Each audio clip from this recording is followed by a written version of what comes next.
I'm Kylie Martinez, your host of the Talk of Fame podcast, and I'm having a lovely guest today. And she's been doing music for a couple of years now, and I'm seriously loving her music for the last couple of months. And if you didn't know, I love to support a variety of different independent artists and spotlight them on the podcast to get their story out there and hear what it's like for them as an independent artist. And by the way, today is actually one of those episodes of the podcast where I get to spotlight one of those artists, believe it or not. But today we are spotlighting Izzy Potter, who is a singer-songwriter currently based in Nashville, Tennessee, with roots in New York. She's an independent artist with universally relatable, poignant, and often personal lyrics. Her first released EP, Place Called Home, has her most requested high-energy single, Juniper, to play live. Izzy's lyrics have been depth and insight that is both playful and intriguing, and has been remarked as spot on for such a young talent. Her storytelling is evoked with the spirit of acoustic pop folk style sounds. Her storytelling style is often compared to artists like Taylor Swift, Julia Michaels, Noah Kahan, Fleetwood Mac, and Phoebe Bridgers. She has been songwriting since she was about 12 years old and was recognized by NSAI songwriting evaluators as one to watch. In New York, Izzy can be found anywhere around town playing with local bands such as a Bowery Ballroom New York City debut along Long Island's indie rock band Arcy Drive, playing local venues, bars, restaurants, festivals, including the Huntington Paramount Stage, Arlene's Grocery, and various Breaking Sounds events. Izzy is currently studying songwriting at Belmont University, and I'm in this continuing her love of performing and writing. And basically end up that long intro. It's literally killing me right now. But welcome to the Talk of Fame podcast, Izzy. I'm super happy to have you on today. How are you? I'm great. How are you? Thank you so much for having me on. This is super exciting. Definitely. And I know this is like a very, cliche question. I know many people are like, why do you keep asking these questions? But I'm always so curious about this one. But what first got you kind of into music? Yeah, I suppose when I was younger, I started taking, well, I loved singing. I would always sing from the time I was 3 and I could speak. And I started taking voice lessons when I was 8 years old, I think, only for a few years. And then I stopped when I was around 11 or 12. And then I started taking guitar lessons when I was 10. I took those for a few years as well, but I'm mostly self-taught in both sort of dynamics. And music has always just been a big part of my life. I've loved it since I was a little kid. And I realized I loved performing when I got a little bit older, more into like middle school, doing like the talent shows and singing in the choir and all that stuff. And yeah, then once high school hit, I really started writing my own music when I was in 8th grade and sort of, developing and working on that craft all through those years. Ooh, like I'm kind of curious, like how did you kind of teach yourself like all like guitar and singing? Like did you go do it for YouTube or how did you kind of do it? Yeah, so I mean, definitely taking voice lessons helped with singing growing up, just to learn how to like, sing with proper placement and like breath support and make sure you're not damaging your vocal cords and there's a proper way to sing so you don't hurt yourself. And also, I think with guitar, just sort of I would go on like the Guitar Tab app and they have the chords for the songs there and I'd look up the chord and then I would teach myself how to play the song or I'd look up like the tab on Guitar Tab, which is it has like the detailed like description of how you like finger pick chords or like play a song or do a guitar solo. So I would just kind of teach myself through what I saw online. Yeah.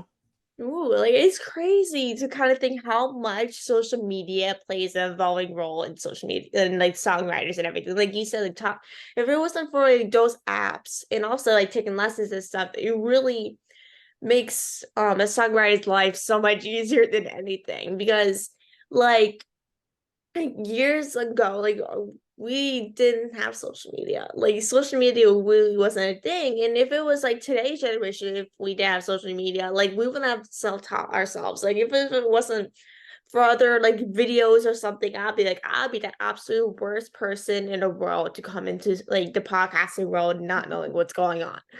So it's really, such a relief, to have, social media really help you, build if you don't want to do like classes or something in person. Absolutely, yeah. Social media and the internet is a really incredible resource to connect with people online and just learn how to, DIY. There's a lot of things that you can teach yourself how to do from watching videos, and I think that's a super cool resource, especially for artists. And I wanted to discuss with you, you're coming out with a new single called Can't End When You Never Was on November 17th. What was kind of like the Yeah. most, challenging thing about writing the song?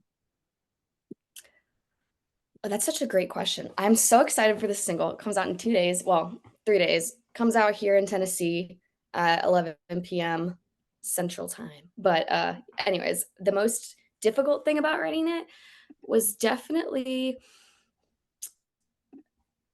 just processing sort of the feelings that I had that I needed to express in the song, and also just being motivated to finish the last part of it. I remember the day I wrote it, my roommates had gone out to a show and they were like, come with us." And I was like, "Oh yeah, yeah, I'll probably come. I'll probably show up." And then I just like had this overwhelming urge to just write this song, and I just sat down and kind of banged it out, almost all of it in like one go. And then I went back to it like a week later and I was like, "Oh, I don't really know if I want to finish it." Cause like sometimes once you start, it's a little hard to finish a song if you don't Mhm. really put your mind to it. So I was like, I need to go back and finish the bridge and the chorus. And I revised it. And I think that was the most difficult part, is just making sure I committed to finishing the whole story and the structure.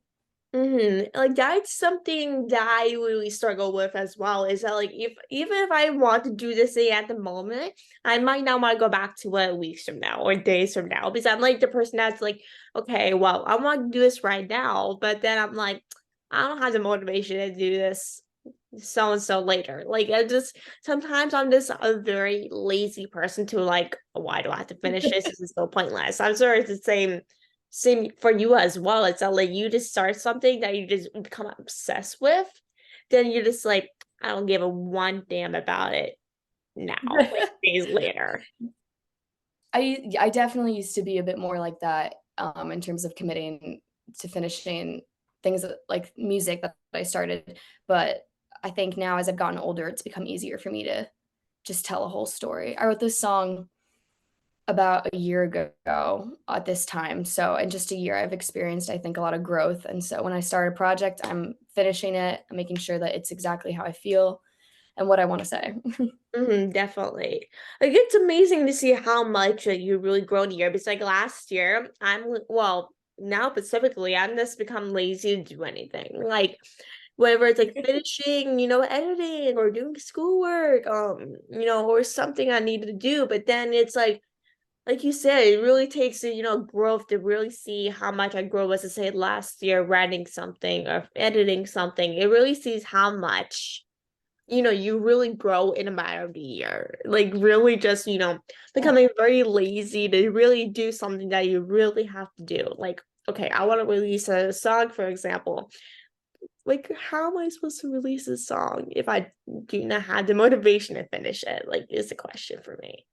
Gotta commit to the bit. And yeah, I think also being in the winter season of when I wrote it, everyone's going into hibernation for the winter. We're all like, having that seasonal depression, or you feel unmotivated. It's dark at like 4 o'clock, so that definitely plays a part in my level of energy for Yeah, sure. same here. Like it's already dark here now in Pennsylvania. I just like once I see the dark coming out like early now, especially during the winter time, I'm just like, I'm tired. Like I just want to go to bed. Like that's the only thing I wanted to do.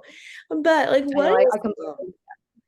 yeah, and like what is kind of meaning behind the name can't and what never was?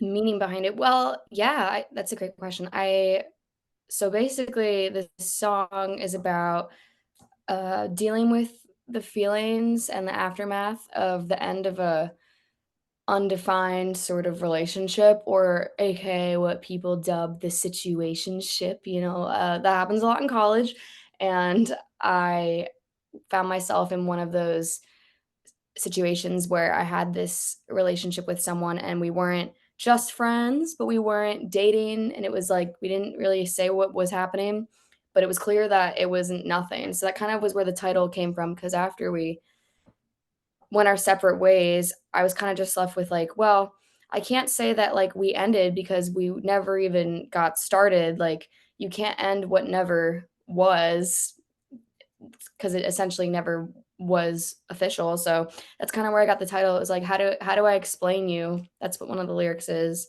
How do I explain you? How do I explain this? Because you can't end what never was.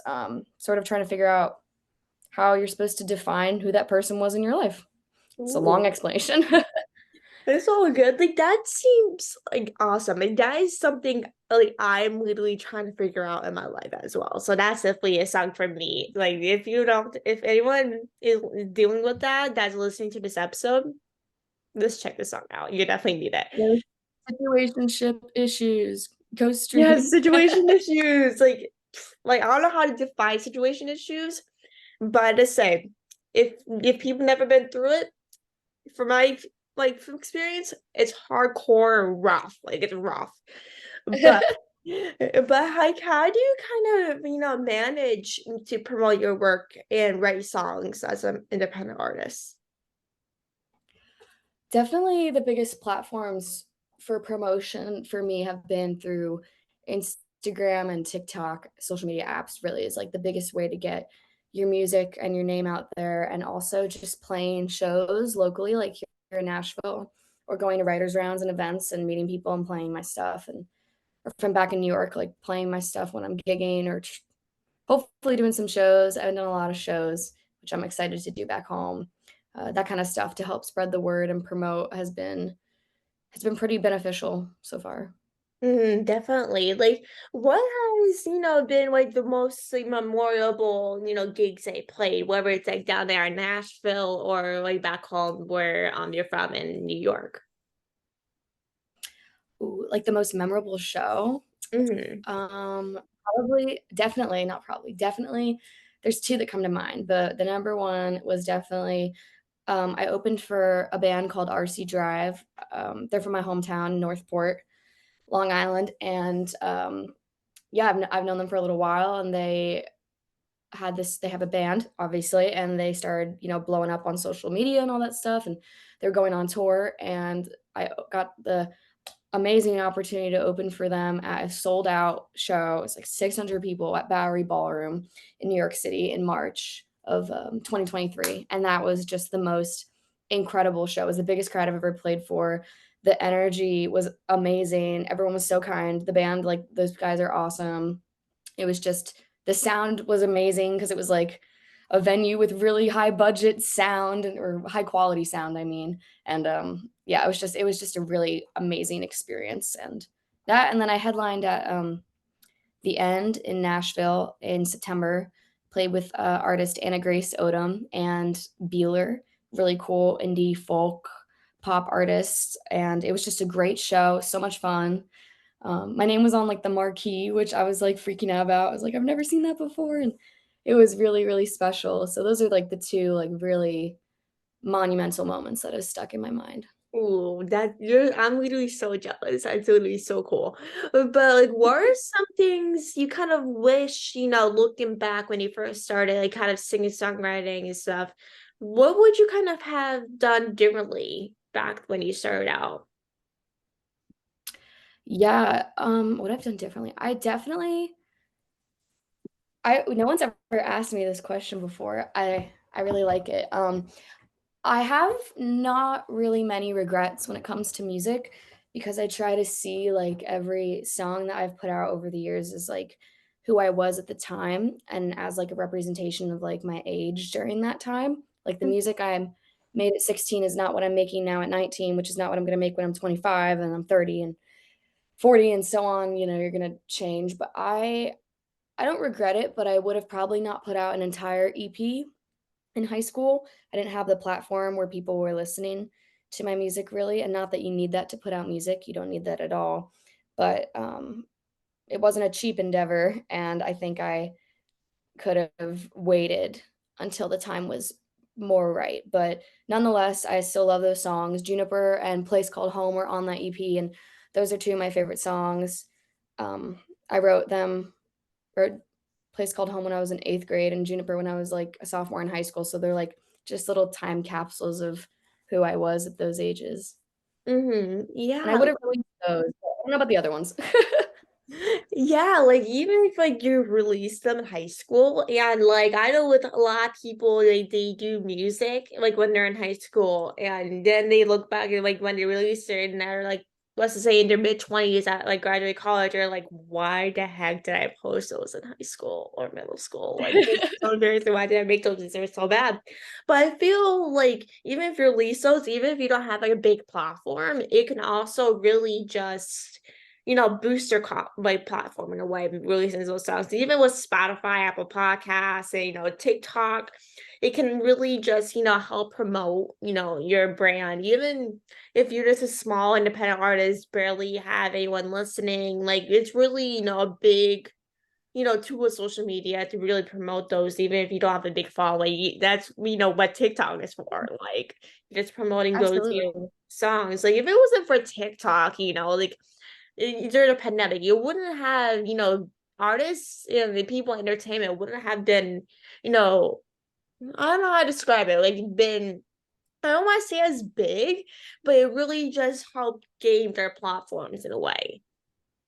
Absolutely, absolutely. I definitely think there's been so many incredible artists and songwriters that I love that have sort of sprouted from TikTok, and I would like to hope in another world that they would have still had the success that they had without it, but who's to say? Because all it can take is one, viral video to change your life, and I haven't had one of those yet. The only video I've had gone, like, millions of views mega viral was like me making a meme about something that was nothing music related. That's always what happens.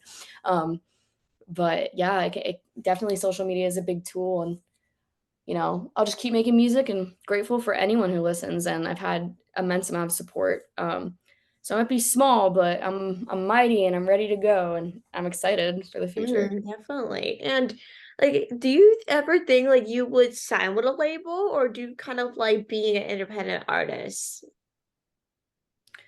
I definitely I definitely think that I'd like to remain independent for as long as possible. Um, Having a label can be fantastic, the opportunities that having a label backing you can grant you, and the sort of, maybe touring spots that you could achieve, like opening or with for other people, or the what's nice about a label is they'll give you, a loan to go on tour, to make music, and you hope that you make that money back in revenue from shows or from merch or from streams and album sales, but that's not always guaranteed. So I think I'd like to be independent for as long as possible so I can control sort of I guess, the financial being of that and all that stuff. But it definitely is a lot. It's a lot more work and promotion that you have to do on your own. You're really doing everything yourself without any support from a label, which is difficult. But I wouldn't be opposed at all. But I think it's a great idea to remain independent as long as you can until you get to a point where you can't anymore. Like you're getting too big. Yeah. Like I totally get that because even if I do like do so many things as a person, like with me, like my schedule's always packed. I'm literally have so much things to do every day to really overbook myself. And like even with one it's really to the point where it's too much to handle for one person. Like one person doing Yeah. all the work. And it's like and sometimes I'm like, oh, I wish I had someone to represent me. I wish I had like a manager or something. Like Yeah. but then also like basically every label or agency or something always comes at a price. It always comes with a Yes. price. So which things we sometimes people might have that might not have the money to pay for that, even though they really need it, or they might need to work, a couple of jobs to get that representation, which is can be very hard to handle for one person, but it's much needed if you have so much to do as a writer, as a journalist, or whatever it is. It can be so much to handle for just one person. Absolutely. I'm a very big person with organization and schedules. I keep my schedule, got my calendar, my phone, my Google Calendar, my laptop. I'm always consulting it and making plans and making sure I try and stay organized so I don't feel overwhelmed. Yeah, I'm the same exact way. Even though sometimes I may overbook myself, don't get me wrong. I seriously love, Me too. I don't know if it's the same for you as well, but I love being busy and always doing something because if I don't, I'm really just be bored out of my mind. So it's always, be doing something, but sometimes, you have to do something relaxed every once in a while, do something fun besides doing work all the time. But, it's always good to, like just do work. Like you might as well Absolutely, do yeah, more. The more you do, the bigger you grow, I guess. I don't know. absolutely. But how has, music kind of impacted you growing up? Like, is there any artists or music that kind of impacted you? Yeah, growing up, I loved a lot of different kind of music. I think I don't really come from a very musical. Actually, that's not true. I do come from a musical family. My grandparents, who unfortunately both passed when I was really young, so I don't remember them at all or even got to really meet them. But my mom's dad, my grandpa he was an actor and like a writer, and my grandma, his wife, was a singer in a band, and so they were both super artsy and into all that kind of stuff. And then my mom, she loves music, but she never really introduced me to a lot of music because she wasn't the one who was, like, the music lover as much as my dad was, and he was an artist and, really into, like yeah, really into music and all that stuff. Unfortunately, he never really got to introduce me to a lot of it because he passed when I was 7, um, but I kind of just introduced myself to a lot of music through, like I would have, like, the that's what I call music that like, now that's what I call music, like, 37, I'm just making up numbers, like CD, those CDs that were like, "That's what I call music, 62," I don't know, and it was like the new edition of like every year of like the top hits, and I would buy those CDs at like CVS and Target, and I would put them on my mom's car, and I loved a lot of pop, but then as I got older, I started to shift into like alternative and, old rock. I love the Beatles, I love Janis Joplin. I love those singer-songwriters like Sheryl Crow, Fiona Apple, like all those kinda awesome people, country and rock, and I have so many influences, but growing up, it definitely I was kinda, like, on my own discovering music, and it kinda came out of nowhere. Nobody else in my family played an instrument or anything. I just decided one day, I was like, "I love singing and playing guitar," and my family was like, "Okay." Yeah, that Kinda was the random. same for me as well. Like my family, I don't really come from, artist family. I come from you more of a sporty family than artsy. I kind of grew up with, coming into my, like trying to figure out what I liked. I grew up like in pop music. I always like I had a babysitter and every time I would go somewhere, she used to have CDs in her car and I would be like, can you play it? Like, can you play one of those Mhm. discs or whatever, play this disc? And as I grew up, I always grew up with pop music. I love pop music. But as I got older, I started loving country music. Yeah, I And, love country. it kind of like rock and roll music, kind of a little more like Elvis Presley, a little bit of Mhm. AC/DC as well, like kind of like, those 90s, 80s type of music. I know people are like, what is a 17-year-old like those type of music? I'm like, don't get me wrong, those music are really classic, but No, that I just love it. I wish everybody did. Those are, like that's the foundation of so much great art. how are you kind of enjoying Nashville and studying at Belmont? I love it. It's been such a great experience.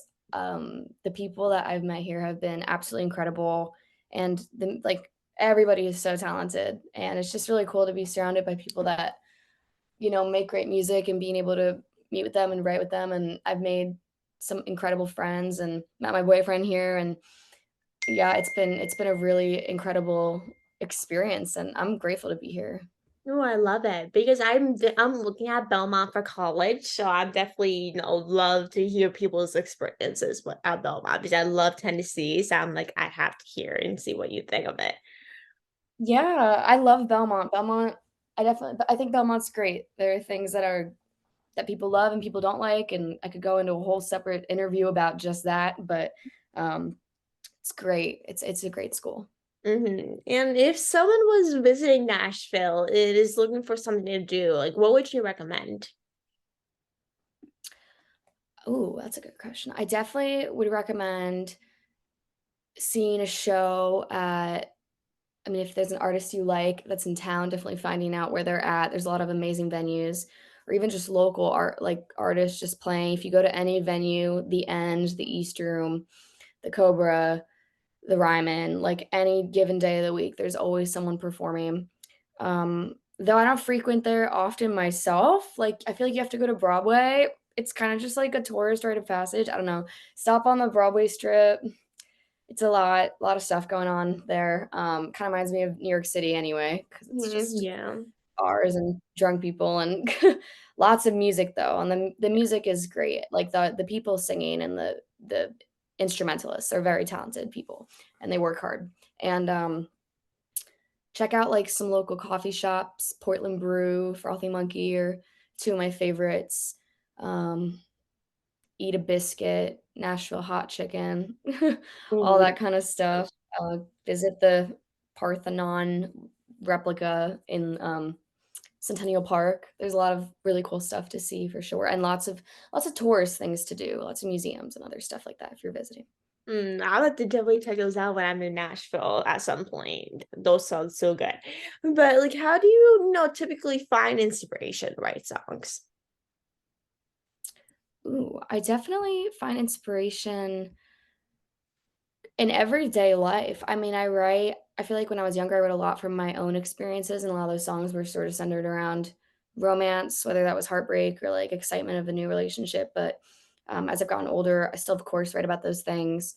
Um, but I definitely write a bit more about, you know, life, just, mental health related stuff or, getting older, or all the existential stuff or, um, just songs about many different topics and many different things, and I find inspiration kind of everywhere. Like, I wrote this song a little while ago, called "I Could Have Loved You." I wrote it last year, and I remember I was driving with, my boyfriend, we were driving, like, just to the gas, like, past a gas station, and the gas said it was 3.55 per gallon, and he was like, "3.55? I feel like I don't know, what gas keeps going up and going down and whatever." We're talking about gas prices, and I wrote down, um, "Gas went up to 3.55. You asked your cigarette out the window and complained about the price."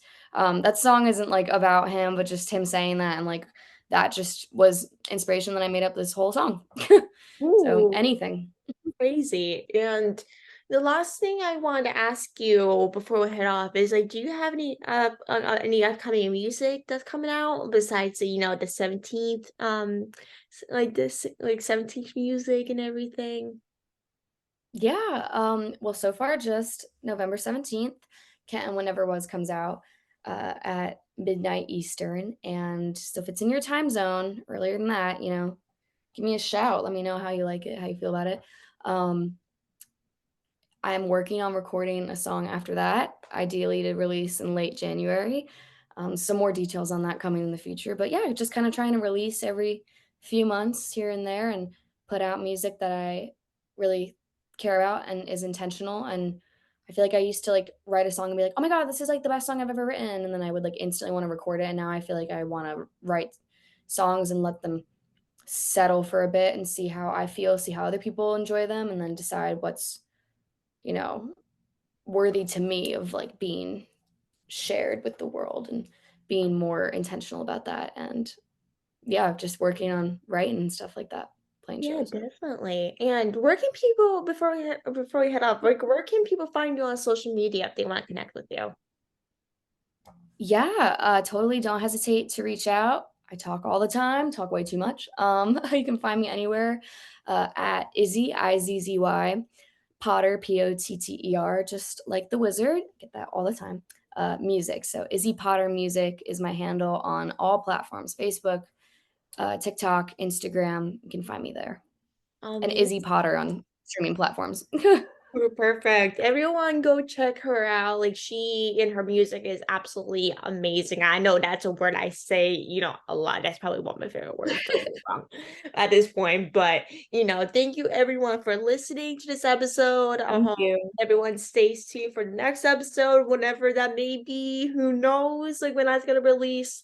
But thank you everyone for listening. Make sure to stay tuned and listen to her single on the 17th. It's gonna be amazing. I'm definitely gonna tune in once it's released. Thank But you. yeah, thank you so much, Izzy, for coming on and chatting with us. Thank I'm you, super Kelly. happy to chat with you. You're awesome, and I'm super happy we got to chat with you today. Yes, me too. Thank you so much for inviting me on. It was so great to meet and chat, and this was great. Thank Oh, you. of course. Thank you so much. I hope you have a great rest of your day and stay tuned for more episodes of more music by Izzy. Thank you so much and have a good rest of your day. Bye.